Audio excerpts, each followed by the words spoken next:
The hostess smiled politely as I gave my name. Serena Morrow, I said. Adjusting the gold chain around my neck, the one Jordan gave me on his graduation day. She scanned her list, then her expression shifted. There's no Serena on the reservation, she said. But the Morrow party is already seated. That wasn't possible.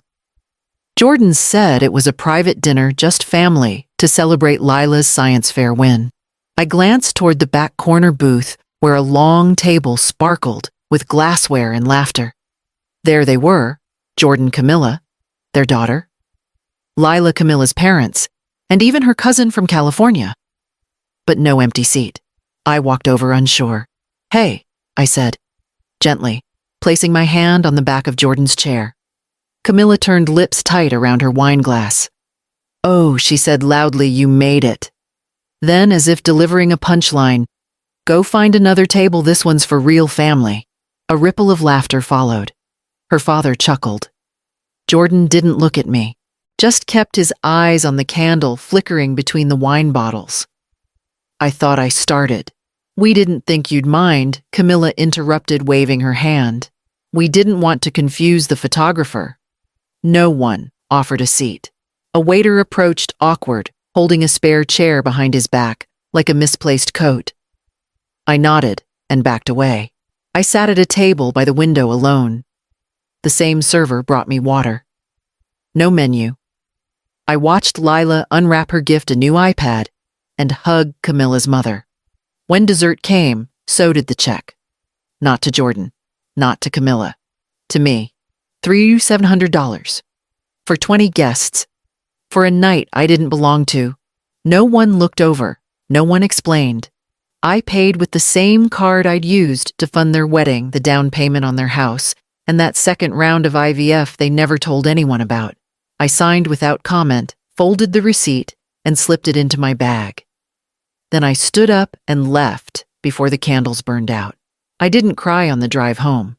Not even when I pulled into the garage and saw the small framed picture of Jordan at age 6, still hanging by the door, the one he drew for me with stick figures and a crayon sun.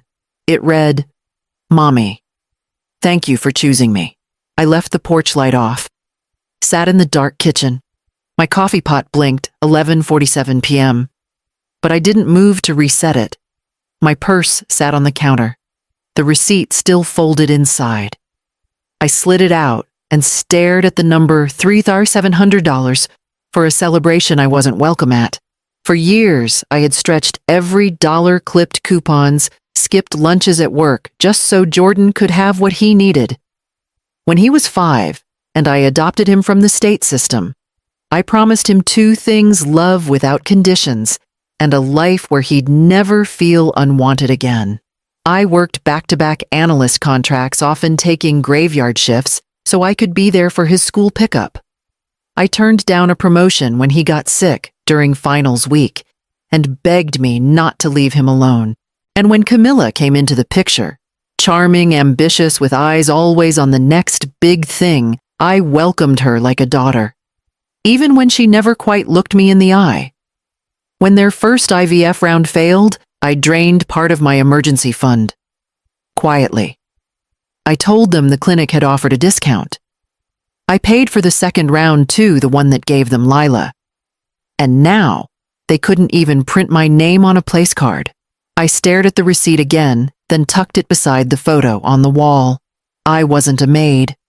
I wasn't invisible. And I wasn't done. The package came 2 days later, padded in brown paper with Camilla's meticulous handwriting on the label. Inside was a silver photo frame, the kind you'd find in gift shops, with the word family etched in cursive across the top. I already knew what was inside before I unwrapped it fully. Still, the sight knocked the breath from my chest. A glossy, professionally staged photo of that dinner, the dinner I paid for. Jordan at the center. Camilla leaning into him. Lila beaming. Camilla's parents. Her cousin. Even the florist's daughter who had helped decorate the table. But not me. They had positioned Camilla's mother where I had briefly stood before I was told to move, My shadow had been edited out, my seat reoccupied, my presence wiped clean. No note accompanied the frame. Just silence in polished silver. I placed it face down on the table and walked away. That evening, Lila called on her tablet. Her hair was still damp from a bath, little curls stuck to her cheeks. "Hi, Grandma," she said, smiling. "I miss your spaghetti." We talked about her school project for a while. Volcanoes baking soda, red food coloring. Then, just before hanging up, she added in a small voice, "Mommy says you're not real family. Just helpful." I kept my voice steady. "Did she say that to you directly?" Lila shrugged. "She said it to Daddy." But I heard. The screen froze briefly as the call ended. I stared at the blank screen for a while, my reflection staring back. Not real family. Just helpful. I stood and walked to the hallway closet. The safe was already open. I pulled the navy blue folder from the shelf and set it on the dining table. Inside were papers I hadn't looked at in years. Investment ledgers, trust documents, property titles with my name still written clearly at the top. I poured myself a cup of coffee and sat down to review every single page, every signature, every clause. Because if they were going to erase me, then I needed to remember exactly what I still held. I used to think that love meant giving everything without question. But over time, I learned that giving wisely is a form of love, too. I flipped through the documents in the folder. Neatly organized, carefully dated, still valid. The vacation cabin in Bend, Jordan, always introduced it as ours to guests. Camilla had redecorated it top to bottom without once asking me. But the deed's still in my name. They had talked about eventually transferring it over. I never corrected them. I never signed. The education trust came next. I set it up quietly when Lila was born, $150,000, with strict distribution rules. I'd never mentioned it to Jordan or Camilla. I intended it as a surprise when she turned 18.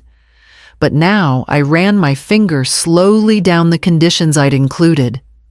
There were clauses and contingencies, then the business, his boutique firm, that specialized in luxury rentals. Jordan never could have launched it without that early $85,000 loan. At the time, I told him it was a gift, but I'd filed paperwork after the first return on investment, turning it into a silent 20% stake. I never touched the earnings, just reinvested them. Let him believe it was all his. It was easier that way, less conflict. They thought I was soft, that I had nothing left but sentiment and stories.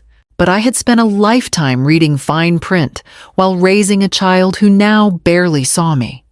And I'd listened carefully to a woman I once worked under, Lucinda Nash, senior portfolio manager, fierce as hell. She once told me, "Serena, protect your love, but protect your legacy more." I didn't understand her at 30. I understood her now. I closed the folder and slid it into my bag. There was no need to shout, no need to warn. They had removed my name from a dinner invitation. But they were still living inside assets that bore it, and I was ready to start reclaiming every inch. I picked a quiet cafe off the main road, the kind with real mugs and no Wi-Fi, where people still looked each other in the eye. Jordan arrived late as always, phone in hand, eyes scanning for someone more important. I stood to greet him anyway.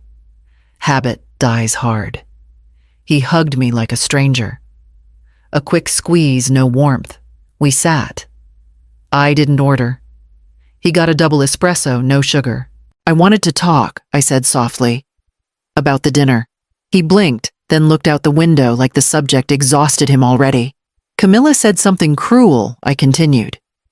"You didn't stop her. You didn't even look at me." Jordan sighed. "Mom, come on, don't make it a big deal." I kept my voice even. She told me to find another table. She handed me the bill. "That's not a misunderstanding." He shifted in his seat. Finally, met my eyes. "Camilla just wants our image to look right. For Lila. For the community. For business." My hands stilled. What does that mean? I asked. He hesitated. You know, people get confused. You adopted me, and we're grateful, but it doesn't fit the story Camilla tells people. It makes things messy. Messy. I looked at him and saw a man I had raised through fevers, through finals, through fights and heartbreak, and suddenly, I couldn't find a trace of the boy who once cried when he thought I'd missed his kindergarten play. I complicate things, I said quietly. He didn't deny it. He just tapped his phone, checking the time. I nodded. Thank you for meeting me. Mom. He started, but I was already standing. I didn't cry in the car. I didn't scream. I didn't write a long email. Instead, I drove straight to my lawyer's office. Update everything I said. Starting today, the office smelled like wood polish and ink exactly as I remembered it. Melanie, my attorney for nearly 20 years, greeted me with a quiet nod and didn't ask questions. She simply opened the file and handed me a pen. We began with the Education Trust. I had created it the week Lila was born, imagining her in a cap and gown, thinking how proud Jordan would be. But now I read the clause that named him trustee, and I crossed it out. I replaced it with the name of a local nonprofit that supported foster and adopted youth through college. Melanie looked at me. Pen paused. You sure positive? I said. She doesn't need my money.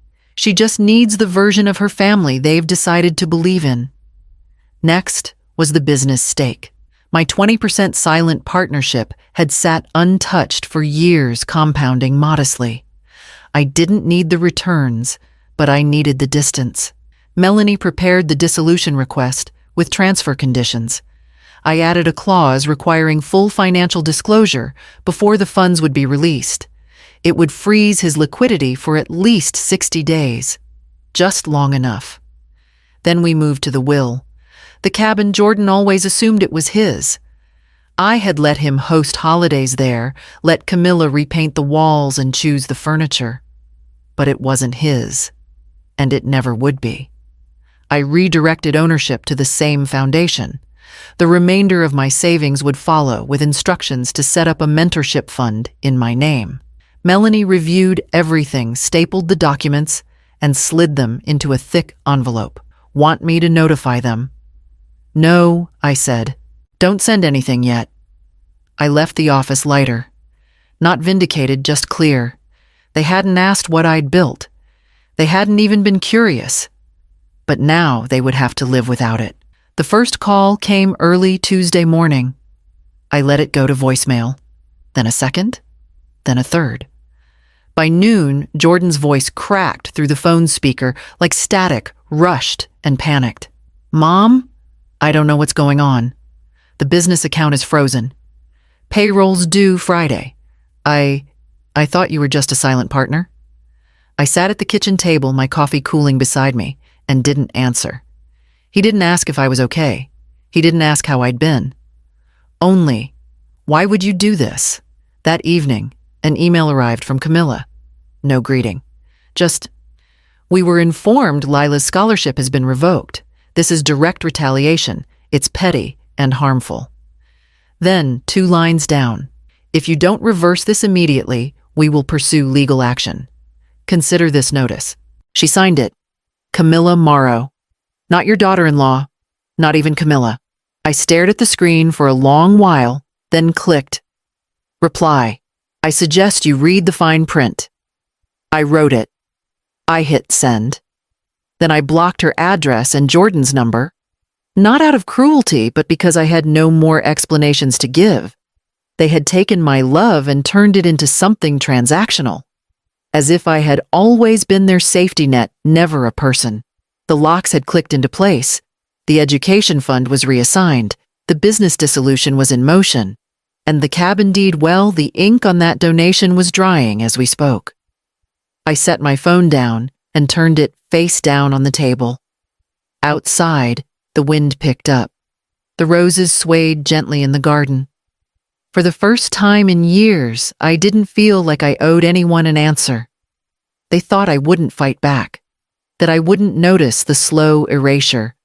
But I had noticed every small insult, every missing seat, every smirk. And I had simply waited quietly, patiently, until the moment they'd feel it. The trust refund came through faster than expected. Clean numbers, no disputes. It felt almost surgical, like closing the last stitch on a wound that would scar, but no longer bleed. I met with the development director of a small local university.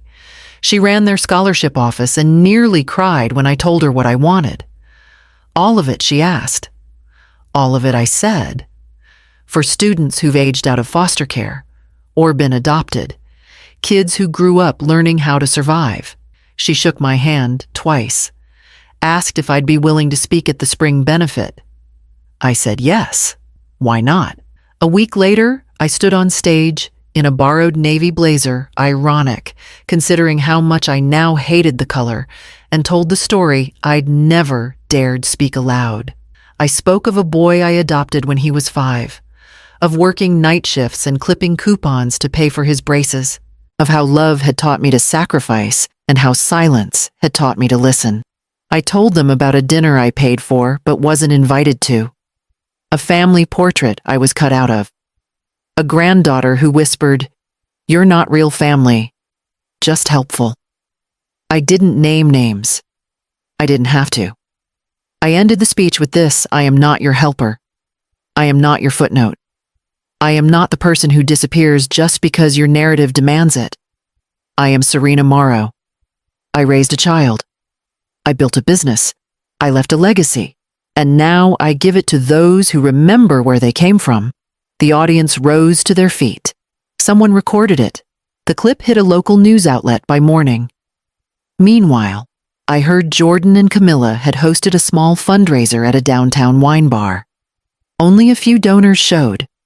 One of them mentioned they'd seen my speech online and decided their check would be better used elsewhere. I didn't gloat. I didn't call.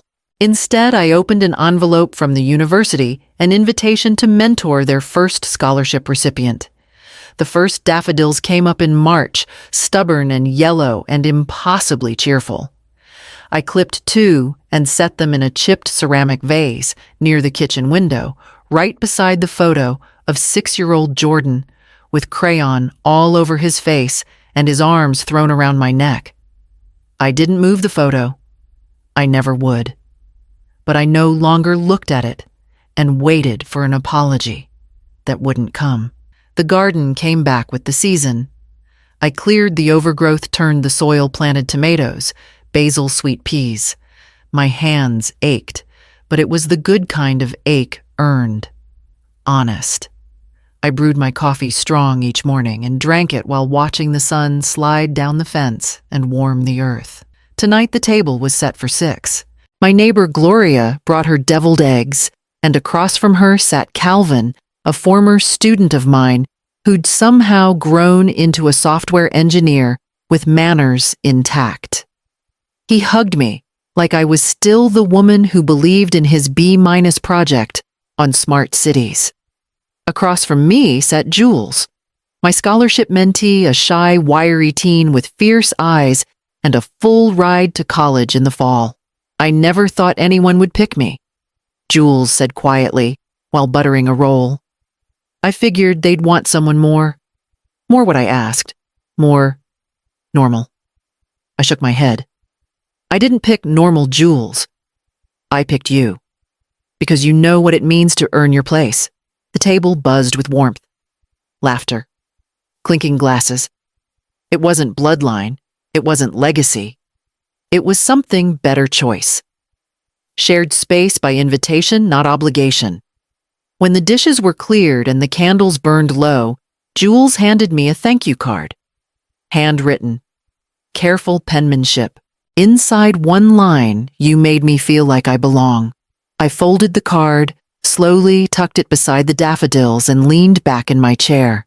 The letter came on a Thursday, tucked between a gardening catalog and a reminder for my dentist appointment. No return address, but I recognized the handwriting instantly. Jordan's still neat, like the cursive drills I taught him in 3rd grade. It wasn't long. Just 3 lines. Mom, things are bad. We lost the last investor. Camilla's parents won't float us anymore. We may lose the house. Please call. There was no, I'm sorry. No mention of what had come before. Just the tone of someone who believed history could be erased with desperation. I folded the letter and placed it on the kitchen counter. Then I opened the drawer beside the stove where I kept old documents, some sentimental, some instructive. The dinner receipt was still there, crisp, unfaded. I scanned it, then slipped the printed copy into a blank card. No flowers, no sentiment. On the inside, I wrote, "You were right. I was the help. But now I help people who don't forget where they came from." I sealed the envelope and addressed it in my own cursive, just as neat. I didn't include a check. Not because I wanted revenge, because I wanted distance. Because silence, when earned, is the sharpest answer of all. I walked it to the post office myself. On the way home, I stopped by the nursery to pick up a new pot for the porch. Something bright. Something that could hold life, not debt. That evening, I lit a candle, poured myself 1 glass of wine, and sat in the quiet of a home, no longer waiting for them. I wasn't bitter, just free. And freedom, as it turns out, doesn't come from forgiveness. It comes from no longer needing it.